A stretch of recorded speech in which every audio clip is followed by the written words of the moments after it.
విడు మొరటోడు అని వాళ్ళు వీళ్ళు ఎన్నెన్ని అన్న పసి పిల్లవాడు నవాడు.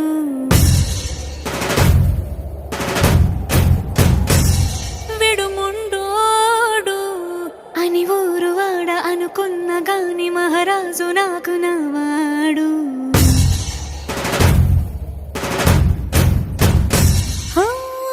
మాట పెడు సై